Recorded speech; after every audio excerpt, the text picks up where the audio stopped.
أعوذ بالله من الشيطان الرجيم بسم الله الرحمن الرحيم يا أيها الذين آمنوا إن كثيرا من الأحبار والرهبان ليأكلون أموال الناس بالباطل ويصدون عن سبيل الله والذين يكنزون الذهب والفضة ولا ينفقونها في سبيل الله فبشرهم بعذاب أليم. محترم حاضرین، اسلامی بھائیو بہنوں، ابھی آپ لوگوں کے سامنے قرآن مجید کی سورہ توبہ سورہ نمبر 9 ورس نمبر آیت نمبر 34 کی تلاوت کی گئی۔ اللہ تبارک و تعالیٰ نے ارشاد فرمایا یا ایھا الذین آمنو، او یو ہو ہیو بلیوڈ، اے مومنو، اے ایمان والو، ان کثیرا من الاحبار والرہبان لیاکلون اموال الناس بالباطل ویصدون عن سبیل اللہ. Indeed, many of scholars and monks، اکثر علماء اور اکثر عابد، اکثر عالم اور اکثر عابد لوگوں کے مال ناحق کھا جاتے ہیں۔ وَيَصُدُّونَ عَنْ سَبِيلِ اللَّهِ، avert from the way of Allah, اور اللہ کے راستے سے، راہ راست سے، صراط مستقیم سے دور کر دیتے ہیں، فی سبیل اللہ سے دور کر دیتے ہیں، بھٹکا دیتے ہیں۔ وَالَّذِينَ يَكْنِزُونَ الذَّهَبَ وَالْفِضَّةَ وَلَا يُنْفِقُونَهَا فِي سَبِيلِ اللَّهِ فَبَشِّرْهُم بِعَذَابٍ أَلِيمٍ. گولڈ اینڈ سلور جن لوگوں کے پاس ہے، جن لوگوں کے پاس سونا اور چاندی ہے، مال ہے، جو لوگ اسپینڈ نہیں کرتے ہیں، خرچہ نہیں کرتے ہیں، ان کے لیے کیا کہا گیا ہے؟ وَبَشِّرْهُم بِعَذَابٍ أَلِيمٍ. ان کے لیے پاورفل پنشمنٹ ہے، پینفل پنشمنٹ ہے۔ جو لوگ زکوٰۃ نہیں دیتے، صدقہ نہیں دیتے، اللہ کے راستے میں خرچ نہیں کرتے ہیں، ان کے بارے میں اللہ نے وعید سنائی ہے۔ اور آگے اللہ نے ارشاد فرمایا دوسری آیت میں، آیت نمبر 35 میں، یوم یحمى علیہا فی نار جہنم فتکوی بہا جباہہم وجنوبہم وظہورہم ھذا ما کنزتم لانفسکم وما کنتم تکنزون. اس دن، جس دن یہ تمہارے خزانے، تمہارے مال، جس چیز کو تم اکٹھا کر کے رکھتے ہو، اللہ کے راستے میں خرچ نہیں کرتے ہو، زکوٰۃ نہیں دیتے ہو، صدقہ نہیں دیتے ہو، فی سبیل اللہ میں خرچ نہیں کرتے ہو، یہی وہ مال کو اللہ تبارک و تعالیٰ ہیٹڈ ان دا ہیل، اللہ تبارک و تعالیٰ جہنم میں گرم کرے گا، اسے تپائے گا، پھر کیا کرے گا؟ دیئر فور ہیڈ، پھر اللہ تبارک و تعالیٰ تمہاری پیشانیوں کو، پھر اس کے بعد تمہارے پولہے کو، دیئر فلینکس، پھر تمہارے پولہے کو، پہلو کو، دیئر بیکس، پھر تمہارے پیٹھوں کو، اللہ تبارک و تعالیٰ اس خزانے سے، اسی مال سے، اسی جو مال کو جس خزانے کو تم نے چھپا کر رکھا تھا، یعنی تم اللہ کے راستے میں سے خرچ نہیں کر رہے تھے، تم رکھے ہوئے تھے، وہی مال، وہی خزانہ اللہ تبارک و تعالیٰ اسے تپائے گا، پھر اسی سے تمہیں ہم سب کو، ہماری پیشانیوں کو، ہمارے پہلیوں کو، ہمارے پیٹھوں کو اللہ تبارک و تعالیٰ داغے گا۔ ہمارے لیے وعید ہے، یا آیت ہمیں بتلا رہی ہے، ہمیں چاہیے ہم صدقہ دیں، ہم زکوٰۃ دیں، اللہ کے راستے میں خرچ کریں۔ دوسرے مقامات پر اللہ نے ارشاد فرمایا، سورہ منافقون سورہ نمبر 63 ورس نمبر آیت نمبر 10 اور 11 اٹھا کر پڑھیے۔ اللہ تبارک و تعالیٰ نے ارشاد فرمایا وَأَنفِقُوا مِمَّا رَزَقْنَاكُم مِّن قَبْلِ أَن يَأْتِيَ أَحَدَكُمُ الْمَوْتُ وَيَقُولَ رَبِّ لَوْلَا أَخَّرْتَنِي إِلَىٰ أَجَلٍ قَرِيبٍ وَأَصَدَّقَ وَأَكُن مِّنَ الصَّالِحِينَ وَلَن يُؤَخِّرَ اللَّهُ نَفْسًا إِذَا جَاءَ أَجَلُهَا وَاللَّهُ خَبِيرٌ بِمَا تَعْمَلُونَ.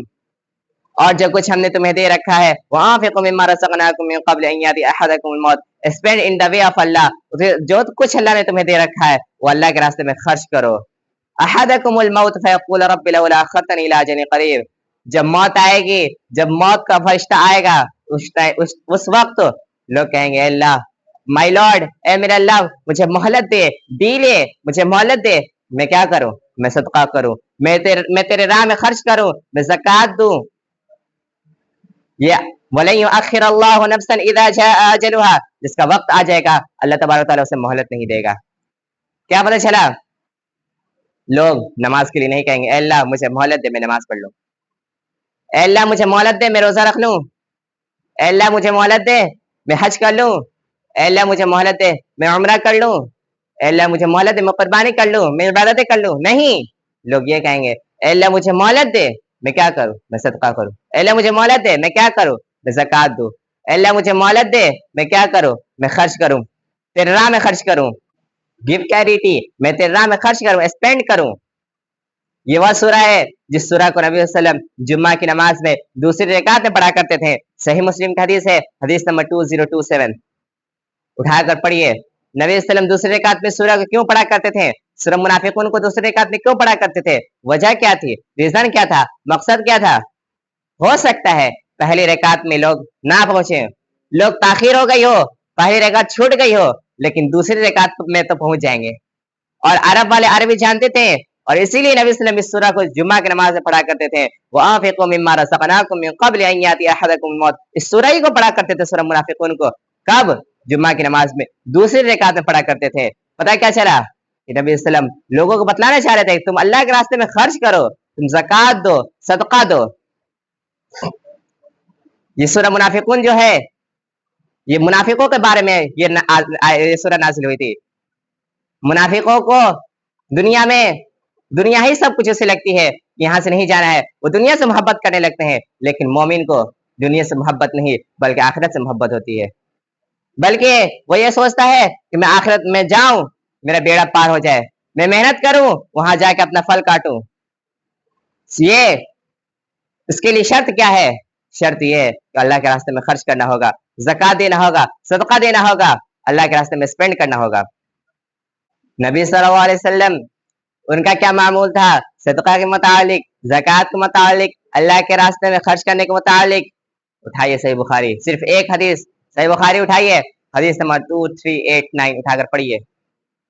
अबू हुरैरा रज़ियल्लाहु अन्हु हदीस के रावी हैं। रसूलुल्लाह सल्लल्लाहु अलैहि वसल्लम ने फरमाया कि अगर मेरे पास ओहद पहाड़ के बराबर भी सोना होता, कितना? ओहद पहाड़ के बराबर, लौ कान अली मिथलु ओहद, ओहद पहाड़ के बराबर भी सोना होता, तो मैं 3 दिन से ज्यादा उस सोने को उसका सोने का कुछ हिस्सा भी अपने पास नहीं रखता, सिवाय उस हिस्से के जो मेरे ऊपर कर्ज है, जो मेरे पर कर्ज है। इसके अलावा मैं सारा खर्च कर देता। कहाँ खर्च कर देता? अल्लाह की राह में खर्च कर देता, सदका में कर देता, ज़कात दे देता, मैं अल्लाह के रास्ते में खर्च कर देता। ये हदीस हमें क्या बतलाती है, हमें क्या दर्श देती है कि नबी सल्लल्लाहु अलैहि वसल्लम उनको दुनिया से मोहब्बत नहीं थी, वो अल्लाह के रास्ते में सिर्फ खर्च करना चाहते थे। हमें भी चाहिए कि हम भी सिर्फ अल्लाह के रास्ते में खर्च करने वाले बने, अल्लाह के रास्ते में बढ़ चढ़ के अल्लाह के रास्ते में सदका देने वाले, ज़कात देने वाले बने। और नबी सल्लल्लाहु अलैहि वसल्लम ने क्या कहा कि मैं सारा माल खर्च कर देता, सिवाय उसके जो मेरे ऊपर कर्ज छोड़े गए थे। कर्ज के मुतालिक, कर्ज हम लोगों ने बहुत मामूली चीज समझ रखा है। कर्ज को हमने बहुत मामूली चीज समझ रखा है। कर्ज तो ले लेते हैं लेकिन देते नहीं है। सदका देने की बात आती तो नहीं देते हैं। कर्ज लेने में एक नंबर, सबसे पहले अगर कोई कर्ज लेने में आता है तो मुसलमान आते हैं, एक नंबर आते हैं कर्ज लेने में। लेकिन सदका देने में, ज़कात देने में, अल्लाह के रास्ते में खर्च करने में, स्पेंड करने में, spend in the way of Allah, सबसे पीछे होते हैं, खर्च नहीं करते। सही बुखारी का हदीस है, हदीस नंबर 2289 उठाकर पढ़िए। नबी सल्लल्लाहु अलैहि वसल्लम के पास कोई भी जनाजा लाया जाता था, कोई भी जनाजा, किसी का भी जनाजा लाया जाता था, नबी सल्लल्लाहु अलैहि वसल्लम सबसे पहले पूछते थे इस मैयत का कितना कर्जा बाकी है, कितना कर्जा बाकी है इस मैयत का। उस मैयत का कर्जा बाकी नहीं होता, नबी सल्लल्लाहु अलैहि वसल्लम उसकी नमाज पढ़ा दिया करते। जिसका भी आता यही पूछते हैं कि इसका कितना कर्जा बाकी है। एक जनाजा आया, उसका 3 दिनार उसका कर्जा बाकी था। नबी सल्लम ने जनाजा पढ़ाने से इनकार कर दिया, मना कर दिया कि मैं नहीं पढ़ाऊंगा, तुम लोग पढ़ लो। एक सहाबी खड़े हुए, अल्लाह के रसूल मैं इसका कर्जा देने के लिए तैयार हूं, मैं इसका कर्ज अदा कर दूंगा। तब नबी सल्लम ने उनके जनाजा की नमाज पढ़ाई। हमने कर्ज को सिर्फ यही समझ लिया है कि हमने किसी का पैसा ले लिया, किसी से उधार लिया है, हमने किसी से कर्जा लिया है, यही नहीं, बल्कि कर्ज में वो भी आएगा कि हमने अपनी बहन का हिस्सा मार के बैठे हुए, अपनी बहन को हिस्सा नहीं दे रहे हैं, अपने अहले अयाल का, अपने रिश्तेदारों का हक मार कर बैठे हैं, हक मार कर बैठे हुए हैं, और उम्मीद क्या लगा है? जन्नत में जाने की। रिश्तेदारों का हक लेकर बैठे हुए और उम्मीद क्या लगा है? कि नबी सल्लल्लाहु अलैहि वसल्लम के हाथ से जामे कौसर पिएंगे। फुप्पू का हक मार के बैठे हैं, बीवी का हक मार के बैठे हैं, भाई बहन का हक मार के बैठे हैं, और उम्मीद लगाए हैं कि जहन्नम से बच जाएंगे, जन्नत में जाने की उम्मीद लगाए हुए हैं। कर्ज को छोड़िए, कर्ज की अदायगी करिए, जिसका हक हमने मार रखा है उसका हक पूरा करिए। और ये रमजान मुबारक का आखिरी अशरा चल रहा है, रमजान मुबारक का आखिरी अशरा शुरू हो चुका है, बस कुछ चंद दिन बाकी रह गए हैं। हमें चाहिए कि इसमें ज्यादा से ज्यादा अल्लाह को याद करें, अल्लाह को राजी करें, अल्लाह को खुश करें। नबी सल्लम का क्या मामूल था? आखिरी अशरे में नबी सल्लम का क्या मामूल था? सही बुखारी उठाइए, हदीस नंबर 2024। जब रमजान का आखिरी अशरा आता तो नबी सल्लल्लाहु अलैहि वसल्लम इतनी मजबूत बांधते थे, क्या बांधते? तहबंद बांध लेते थे, कमर कस लेते थे, तैयार हो जाते थे, और नबी सल्लम खुद भी जगते थे 10 रात और अपने अहले अयाल को भी जगाते थे। इस 10 रात में अल्लाह को राजी किया करे। वो मेरे भाइयों, हमें क्या पता चलता है इस हदीस से? नबी सल्लम मासूम खता है, वही 10 रातों का एहतमाम करें जगने का। हम तो दिन भर कितने गुनाह करते हैं, गुनाह में मुलविस हैं, लेकिन हमें ये तौफीक नहीं हुई कि हम अल्लाह को राजी करें, अल्लाह को खुश करें। पता ना अगला साल हमें रमजानुल मुबारक में ये महीना नसीब हो या ना हो, हम जिंदा रहें या ना रहें, हो सकता है हमारे जिंदगी का आखिरी रमजान हो।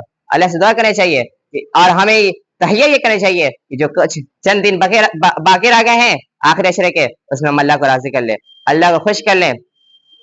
अल्लाह से दुआ करते हैं अल्लाह हमें रमजान मुबारक में जो भी इबादत